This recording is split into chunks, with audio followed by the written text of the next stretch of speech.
नमस्कार दोस्तों। राहुल गांधी की भारत जोड़ो नया यात्रा नॉर्थ ईस्ट के राज्यों से निकलकर बंगाल होते हुए बिहार पहुंच चुकी है। आज बिहार के पूर्णिया के रंगभूमि मैदान से राहुल गांधी लाखों भीड़ के सामने अपनी हुंकार को भरेंगे।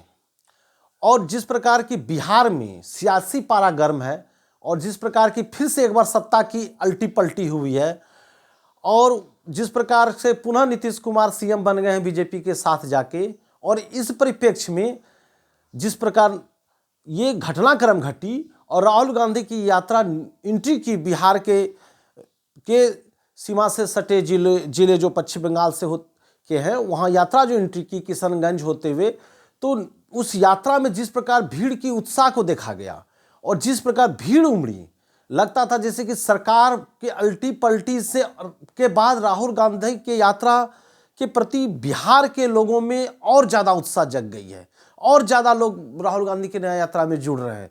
और ये कहीं न कहीं ये एक बिहार में बदलाव के संकेत हैं कि कहीं न कहीं बिहार में जनता का मन बदल रहा है। बिहार में कहीं न कहीं जनता जो है, निश्चित रूप से जनता का मन कहीं न कहीं नीतीश कुमार से टूटा है। नीतीश कुमार के प्रति जो भरोसा था जनता के मन में, वो भरोसा कम हुआ है। राहुल गांधी की नया यात्रा में उमड़ती भीड़, बेकाबू भीड़, जो लोग जुड़ रहे हैं, वो दिखा रहा है कि नीतीश कुमार के प्रति लोगों का भरोसा कम है।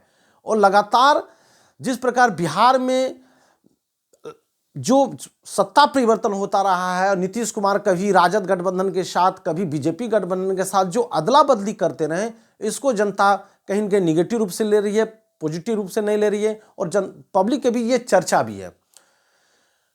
2005 में मैं बिहार की राजनीति पर मैं थोड़ी चर्चा कर लेता हूं कि 2005 में जब नीतीश कुमार सीएम बने और 2010 तक का कार्यकाल उनका निश्चित रूप से अच्छा कार्यकाल था। उन्होंने कानून व्यवस्था को पटरी पर लाया और कई ऐसी चीजों को उन्हें किया। लेकिन अब उससे बिहार को आगे बढ़ने की जरूरत है। बिहार ये सवाल पूछेगा, बिहार की जनता ये सवाल पूछ रही है, बिहार के युवा सवाल पूछ रहे हैं। और एक मैं देख रहा था न्यूज चैनल पर किसी बिहार से जुड़ी किसी जनता का बाइट आ रहा था। वो कह रहे थे कि केंद्र सरकार को लेकर कि कहीं न कहीं भारत को ब्राजील की तरह न कर दे, यानी ब्राजील की तरह भारत में आर्थिक मंदी ना आ जाए और ब्राजील की तरह भारत की स्थिति ना हो जाए। इसका मतलब यह जो कहा जाना कि आम पब्लिक पढ़ी लिखी या जागरूक नहीं है या आम पब्लिक धर्म के मुद्दे पर आंख मूंद कर चल रही है, यह साबित करता है कि ऐसा नहीं है। आम पब्लिक का एक हिस्सा धर्म के मुद्दे पर आंख मूंद कर चल रहा है, लेकिन दूसरा जो समूह है, एक छोटा हिस्सा ही धर्म के मुद्दे पर चल रहा है। दूसरा जो समूह है कहीं न कहीं अपने मुद्दे के लिए, जन मुद्दे के लिए, अपने सामाजिक आर्थिक न्याय के लिए, अपनी चीज़ों के लिए, महंगाई, बेरोजगारी, जो नौकरी, जॉब्स और कई प्रकार की जो वित्तीय समस्याएं हैं, आर्थिक समस्याएं हैं, अपने समस्याओं के लिए कहीं न कहीं फाइट कर रहा है। अपने समस्याओं के प्रति आम पब्लिक जागरूक है। राहुल गांधी की यात्रा जिस प्रकार नॉर्थ ईस्ट में मणिपुर, नागालैंड, मेघालय, असम, अरुणाचल प्रदेश होते हुए पश्चिम बंगाल में प्रवेश की, तो नॉर्थ ईस्ट में उमड़ती भीड़ और नॉर्थ ईस्ट में जिस प्रकार की राहुल गांधी का स्वागत किया गया, जिस प्रकार स्वतः लोग सामने आए। कहा जा सकता कि कांग्रेस के वर्कर या कांग्रेस के कार्यकर्ता तो होंगे ही, लेकिन स्वतः आम पब्लिक या लोग आए। जिस प्रकार की यूनिवर्सिटी में वो संबोधन करने वाले थे असम में और उनको रोक दिया गया संबोधन करने से, तो युवा और वहाँ के छात्र जो हैं उस कॉलेज के, वो बाहर आ गए और राहुल गांधी को उन्होंने सुना। यानी युवाओं के अंदर उमड़ती भीड़ और कहीं न कहीं जिस प्रकार के असम में बाधा पहुंचाई गई राहुल गांधी की नया यात्रा को, यह स्पष्ट करता है कि बीजेपी घबराई हुई है। कहीं न कहीं बीजेपी को यह लग रहा है कि ये यात्रा आगे बढ़ती जाएगी और ये जनता के मुद्दे उठाते चले जाएंगे। कहीं जनता के बीच जो धर्म के मुद्दे या अन्य जो नैरेटिव सेट किया गया है बीजेपी के द्वारा, उनकी आईटी सेल के द्वारा या मोदी मीडिया, जो जिसे कहा जा रहा है आज के डेट में जो मेन स्ट्रीम मीडिया है, मेन स्ट्रीम मीडिया ही मैं उसे बोलता हूँ, वो जिस प्रकार नैरेटिव सेट कर रही है कि लोग इस दिशा में सोचे और इस दिशा में सोचकर अपना वोट दे। कहीं राहुल गांधी न्याय यात्रा के दौरान लोगों से संवाद स्थापित कर लोगों से जुड़ के कहीं लोगों का ध्यान अपने मुद्दे की ओर न दे दे। बीजेपी की सबसे बड़ी डर यही है। बीजेपी की सबसे बड़ी डर यही है कि कहीं पब्लिक का ध्यान, लोगों का ध्यान अपने खुद के मुद्दे की ओर ना आ जाए। अगर खुद के मुद्दे की ओर ध्यान आ जाएगा तो बीजेपी के जो आर्टिफिशियल मुद्दे हैं वो कहीं ना कहीं धराशायी हो जाएंगे और वो नैरेटिव खत्म हो जाएगी उसकी, क्योंकि विगत 10 सालों में क्या अर्थव्यवस्था के स्तर पर काम हुआ, क्या सामाजिक आर्थिक न्याय के लिए काम हुआ, वो सब जग जाहिर है। किस प्रकार कर्पूरी ठाकुर को, जो कि जिन्हें की कहीं न कहीं पिछड़ों के उत्थान का मसीहा माना जाता है, उन्हें भारत रत्न दिया जा रहा है, लेकिन कहीं न कहीं आरक्षण के प्रति कहीं न कहीं बीजेपी का रुख बहुत पॉजिटिव नहीं रहा है, निगेटिव ही रुख रहा है। और जिस प्रकार की सामाजिक न्याय के प्रति भी बीजेपी का स्पष्ट रुख साफ नहीं रहा है। तो आप बीजेपी अभी प्रतीक की राजनीति चल रही है, चाहे मध्य प्रदेश में मोहन यादव जी को सीएम बनाना हो, चाहे छत्तीसगढ़ में सीएम बनाना हो एक आदिवासी चेहरे के, वो बीजेपी जो समीकरण बैठा रही है वो ऊपर टॉप लेवल पे प्रतीक की राजनीति कर रही है कि ओबीसी समाज से, एसटी समाज से या अति पिछड़ा समाज से किसी व्यक्ति को ऊपर के टॉप लेवल पे बैठा दो, टॉप लेवल पे बैठा दो और समाज को, अति पिछड़ा समाज को, ओबीसी समाज के हर परिवार को समझा दो कि तुम्हारा उत्थान हो गया। बीजेपी यही प्रतीक की राजनीति कर रही है। मोहन यादव के सीएम बन जाने से यादव समाज के, एक आम यादव समाज के हर परिवार का उत्थान नहीं हो जाता है। किसी कुर्मी के सीएम के रूप में आप नीतीश कुमार को पुनः आप अपनी पार्टी में ले आए, तो एक कुर्मी सीएम से गठबंधन कर लेने से प्रत्येक कुर्मी समाज का उत्थान नहीं हो जाता है। अति पिछड़ा समाज से किसी को उप मुख्यमंत्री, अति पिछड़ा समाज से किसी को आप टॉप लेवल पे किसी पद पर दे देने से अति पिछड़ा समाज के प्रत्येक परिवार का, उसके प्रत्येक लोगों का उत्थान नहीं हो जाता है। आदिवासी समाज से एक सीएम बना देने से आपका आदिवासी समाज के प्रत्येक लोगों का उत्थान नहीं हो जाता है। अगर छत्तीसगढ़ में आदिवासी सीएम है या जो भी सीएम बने हैं, तो वहां पे क्यों भूमि अधिग्रहण और किस प्रकार आदिवासियों का विस्थापन हो रहा है, यह भी एक मुद्दा है। वो आदिवासी परिवार क्या करेंगे, वो आदिवासी समाज क्या, एक सीएम बन जाने से उन आदिवासी समाज के जीवन में सारी खुशियां आ गई, उन्हें शिक्षा, स्वास्थ्य, अच्छा आवास, अच्छा रहन सहन, अच्छा जीवन लाइफ, अच्छा जीवन स्तर उन्हें मिल गया। उन्हें एक उस क्वालिटी का जीवन स्तर जो हाईफाई सोसाइटी जीती है, क्या आदिवासी, अति पिछड़ा और पिछड़े समाज को मिल गया, यह देखना है। तो राहुल गांधी इसी बात को लेकर चल रहे हैं और यही बीजेपी का डर है। बीजेपी का यही डर है कहीं कि लोगों के बीच वो जागरूकता न पैदा कर दे, लोगों के बीच कहीं अपने मुद्दों की ओर ध्यान न चल जाए। बीजेपी जो मुद्दे को भटकाने का काम करती है, प्रोपेगेंडा करती है और जिस प्रकार नैरेटिव सेट करने का कोशिश करती है कि अपने सारे रिसोर्सेज, संसाधन और प्लस मीडिया का सहारा लेकर वह नैरेटिव कहीं न कहीं आउट न हो जाए, वह नैरेटिव बदल न जाए, लोग अपने मुद्दे की बात न करने लगे, लोग अपनी चीज़ों की बात न करने लगे, अपने डिमांड की बात करने लगे।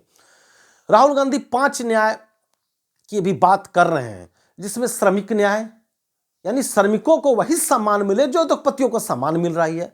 यहां पर तो उद्योगपति और श्रमिकों की क्या हालत है निजी कंपनी में, और जो उद्योग है उस क्षेत्र में श्रमिकों की क्या हालत है। एक दो उदाहरण, मेरे गोड्डा जिला में भी एक बड़े उद्योगपति आ चुके हैं और उन्होंने अपने प्लांट को डाला, बड़े उद्योगपति, वहां भी श्रमिकों से जुड़ी हुई समस्याएं आए दिन मिलते रहती है कि क्या श्रमिकों को वेतन से लेकर अन्य समस्याओं के बाद। तो कहने की श्रमिकों की समस्या क्या है, किसानों की समस्या क्या है। राहुल गांधी अपने यात्रा में किसानों से मिल रहे हैं, श्रमिकों से मिल रहे हैं, किसानों से मिल रहे हैं। और किसानों की जो न्यूनतम समर्थन मूल्य है उसकी स्थिति क्या है, बिहार में क्या है न्यूनतम समर्थन मूल्य, बिहार के किसानों में पैक्स कितना भ्रष्टाचार में लिप्त है, क्या ये बिहार सरकार को पता नहीं कि बिहार के किसानों को पैक्स में क्या सही या उचित मूल्य पे सारी चीजें सही तरीके से हो रही है। किसानों की जो समस्या है, एक बार हो सकता है दिल्ली फिर किसान कुछ करे। दूसरे युवाओं की समस्या, युवा न्याय की बात करें, यानी श्रमिक न्याय, किसान न्याय, युवा न्याय की बात हो रही है। तो युवाओं की समस्या, युवा की सबसे बड़ी समस्या तो बेरोजगारी है। बीजेपी सरकार ने कहा था कि हर साल 2 करोड़ जॉब देंगे, यहां 2 करोड़ जॉब देने की बात तो छोड़िए, छटनी हो रही है, जॉब्स कम हो रहे हैं। रेलवे में लड़के प्रदर्शन कर रहे हैं, रेलवे की वैकेंसी आई, रेलवे में असंख्य फॉर्म भी भरे गए तो सारे एग्जाम भी नहीं हुए और वैकेंसी कम हो गई, यह स्थिति है। और निजी कंपनी में भी काफी छटनी हुई है, निजी कंपनी में भी जॉब्स कम हुए हैं, रोजगार का दर सृजन जो है वो काफी कम गया है, बेरोजगारी भयावह रूप ले रही है। इन चारों चीजों से ध्यान हटाने के लिए वो जो धर्म की घुट्टी पिलाई जा रही है, किसी ने कहा है कि धर्म एक निजी आस्था का चीज है, धर्म मैं भी हिंदू और मेरी भी अपनी धर्म है, तो धर्म निजी आस्था का चीज है तो वो तो मेरी आस्था का चीज है, उसमें राजनीतिक हस्तक्षेप अगर होने लगता है तो आपकी सामाजिक आर्थिक हित बाधित होगी। यदि धर्म राजनीतिक में धर्म का हस्तक्षेप शुरू हो जाता है तो आपकी सामाजिक आर्थिक विकास और हित बाधित होगी, और वही हो रहा है। किसका विकास, किसको न्याय मिल रहा है? राहुल गांधी तो अपनी यात्रा में इसी की बात कर रहे कि सामाजिक आर्थिक राजनीतिक न्याय, सामाजिक आर्थिक राजनीतिक स्वतंत्रता, न्याय और समानता की बात कर रहे हैं। यानी कि सामाजिक आर्थिक राजनीतिक रूप से सभी को स्वतंत्रता प्राप्त हो, सभी की भागीदारी हो और सभी को न्याय मिले, सभी को समानता मिले। यानी सामाजिक आर्थिक अति पिछड़ों का, पिछड़े का, एससी का, एसटी समाज का, सभी समाज का उत्थान हो, और साथ ही हर समाज का, अपर समूह का भी और निम्न समूह का भी और मध्य वर्ग समूह का भी, सभी का विकास हो। वर्तमान जो व्यवस्था सिस्टम, जो पूंजीवाद की अंधी दौड़ चल रही है, कहीं के कुछ मुट्ठी भर लोग संसाधन पर कब्जा कर रहे हैं। अभी संविधान बचाने की जरूरत है, संविधान के अनुसार रूल्स लागू करने की जरूरत है। आप देखिए चुनाव जैसे जैसे नजदीक आ रहा है, बीजेपी की घबराहट आपको दिख रही है। लगातार क्षेत्रीय पार्टी के नेताओं पर, लगातार क्षेत्रीय पार्टी, चाहे झारखंड हो चाहे बिहार हो, कहीं भी क्षेत्रीय पार्टी के नेताओं पे, लीडर्स पे ईडी का शिकंजा बढ़ाया जा रहा है। यानी कि अब चुनाव प्रणाली या शासन प्रणाली जो है वो संविधान के अनुसार चलेगी, लोकतंत्र और कानून के अनुसार चलेगी, न्यायपालिका के अनुसार चलेगी, या एक जो जांच एजेंसी है उसके अनुसार चलेगी, यह देखना होगा। और कहीं कहीं जनता को यह सोचना होगा कि क्या एक जांच एजेंसी पूरी लोकतंत्र को चलाएगी, जांच एजेंसी के हिसाब से राजनीतिक चलेगी, कि एक संविधान के अनुसार चलेगी या न्यायपालिका के अनुसार चलेगी। क्या बात है, अगर कोई गलत किया है तो उसे आप पकड़ो, उसे फिनिश करो, लेकिन कोई अगर गलत किया है तो उसके लिए आप इतना वेट क्यों कर रहे हैं? अब तो साफ लग रहा है कि आप इसके माध्यम से किसी ने अगर कुछ गलत किया है तो उसे पकड़ो। नहीं, इसका मतलब है कि आप बार्गेनिंग कर रहे हैं, अपने हिसाब से चुनावी समीकरण बैठा रहे हैं, अपने हिसाब से चुनावी सेटिंग कर रहे हैं। कहीं ना कहीं कुछ तो बात है। चुनाव के समय ही क्यों छापेमारी? चुनाव जैसे लोकसभा नजदीक आते जा रही है, छापेमारी बढ़ते जा रही है। क्यों चुनाव के समय क्यों छापेमारी बढ़ रही है? आप विगत 10 सालों से हैं, 5 साल पहले ये सब कर लेते और पहले कर सकते थे, लेकिन चुनाव के समय में ही आप शिकंजा कस रहे हैं। फिर अगर एक डील हो जाएगी, वो डीलिंग कुछ न कुछ बात है, कहीं ना कहीं कोई बात है। चुनाव के समय ही क्यों? जनता को तो अब शंका भी हो रही है, कहीं कि सही आरोप है भी या नहीं है, ये तो जनता को भी अब शंका हो रही है। खैर, दूसरी बातें, मैं और एक बातों पर ध्यान देना चाह रहा हूं। जैसे जैसे राहुल गांधी की न्याय यात्रा बढ़ रही है, बीजेपी की डर तो साफ दिख ही रही है। 2 दिन भी ये जो अयोध्या में राम मंदिर, जो मेरे इष्ट देव है, उनके प्राण प्रतिष्ठा के नाम पर जो बीजेपी ने राजनीतिक किया, मेरे इष्ट देव के नाम पर कोई भी राजनीतिक करेगा उससे नुकसान होगा, और मेरे राम ही उससे नुकसान देंगे। जो भी राजनीतिक हुई, उस राजनीतिक 2 दिन भी नहीं चली। बीजेपी को यह डर है, 2 दिन भी ट्रेंड में नहीं रहा और फुर्र हो गया। वो जो इसका चुनावी फायदा उठाना चाहते थे, कहीं ना कहीं 2 दिन में फुर्र हो गया। उसी का नतीजा है कि नेक्स्ट दिन आप को याद आ गए कर्पूरी ठाकुर, कभी जिसके आप विरोधी हुआ करते थे, और आज अति पिछड़े के वोट बैंक को ध्यान में रखकर कर्पूरी ठाकुर याद आ गए आपको। और नीतीश कुमार बिहार में, जिस प्रकार ने नीतीश कुमार को आपने अपने पाले में ले लिया, जबकि अमित शाह जी ने, गृह मंत्री ने कहा था कि बीजेपी के सारे दरवाजे नीतीश कुमार के बंद हो गए। बीजेपी के प्रदेश अध्यक्ष जो है, उन्होंने कहा था मैं पगड़ी तभी खोलूंगा जब नीतीश सरकार को हटा दूंगा, या सरकार को गिरा दूंगा, या उनके पद से हटा दूंगा। आज कहां गया? यानी इसका मतलब साफ है कि बीजेपी साम दाम दंड भेद, और ये जो कहती है बीजेपी वो करती नहीं। वो साफ दिख रहा है बिहार में, जो बीजेपी कहती है वो करती नहीं। आपने पुनः जाकर उसी नीतीश कुमार के साथ, जिसके लिए आपने दरवाजा बंद कर दिया था, बड़ी बड़ी बातें की थी, उसी नीतीश कुमार की आपको जरूरत पड़ गई। यानी कि नीतीश कुमार आप बीजेपी के लिए जरूरी है 272 का आंकड़ा पार करने के लिए, यह बीजेपी सोच रही है। और यह उल्टा दाव पड़ सकता है। अभी भी बीजेपी निश्चित नहीं हुई है। जिस प्रकार नीतीश कुमार बीजेपी के साथ मिलकर सरकार बना, जिस प्रकार राहुल गांधी के न्याय यात्रा को बिहार में सफलता मिल रही है, और उसको रोकने के लिए कई तरीके से प्रयास किया जा रहा है। और क्षेत्रीय पार्टी, जदयू को मैं कहना चाहता हूं कि क्षेत्रीय पार्टी भी लगता है जैसे निजी स्वार्थ में लिप्त है। क्षेत्रीय दल और क्षेत्रीय पार्टी निजी स्वार्थ से बाहर कहां आ पा रहे हैं? अभी सबसे बड़ी जरूरत है कि संविधान और लोकतंत्र को बचाना, संविधान और लोकतंत्र को सुरक्षित करना, सामाजिक आर्थिक न्याय की बात करना। तो क्या क्षेत्रीय पार्टी अपने सीमित स्वार्थ के इर्द गिर्द है या स्वार्थ में लिप्त है? और कहीं न कहीं कांग्रेस की जो राहुल गांधी की जो कांग्रेस की यात्रा बढ़ रही है, न्याय यात्रा, जिस प्रकार भीड़ उमड़ रही है, उनको मेन स्ट्रीम मीडिया उतना स्पेस नहीं दे रहा, लेकिन फिर भी यह यात्रा को मीडिया भी बाधा नहीं पहुंचा पा रही है, कोई सूचना माध्यम बाधा नहीं पहुंचा रहे, और यह यात्रा की जुड़ी खबरें देश के, पूरे देश के हर जगह पूरे देश में पहुंच रही है।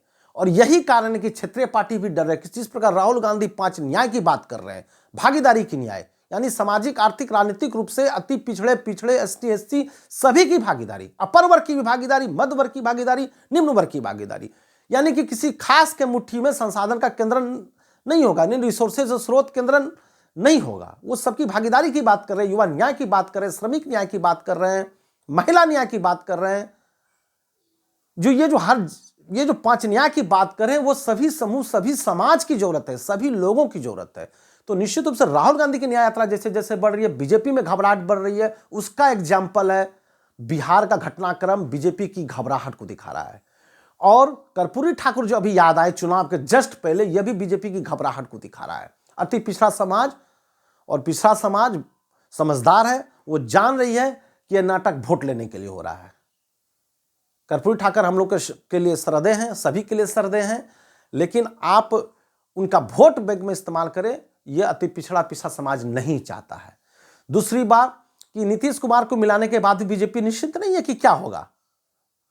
नीतीश के आने के बाद वो 272 का आंकड़ा उसको पाना मुश्किल है, और 200 प्लस, मैं नेक्स्ट वीडियो जो लाऊंगा मैं बताऊंगा कि कैसे बीजेपी इस बार 200 प्लस रहेगी।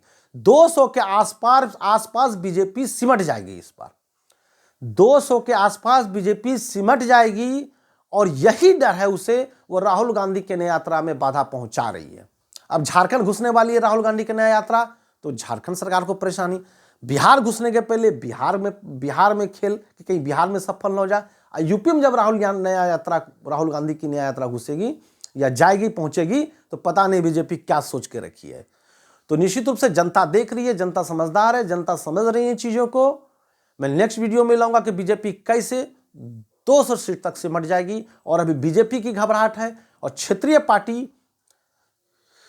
को कहीं न कहीं कांग्रेस की जो राहुल गांधी की न्याय यात्रा चल रही है, क्षेत्रीय पार्टी इसलिए डर रही है कि उसे लगता है कि राहुल गांधी एक व्यापक दृष्टिकोण से व्यापक मुद्दे और व्यापक मुद्दों और पैमाना को लेकर चल रहे हैं, व्यापक चीज को लेकर चल रहे हैं, संविधान और लोकतंत्र की सुरक्षा और लोगों को हक दिलाने की बात को लेकर चल रहे हैं, भागीदारी को लेकर बात चल रही है, जिसकी जितनी जाती उतनी भागीदारी और सामाजिक न्याय की बात को लेकर चल रहे हैं।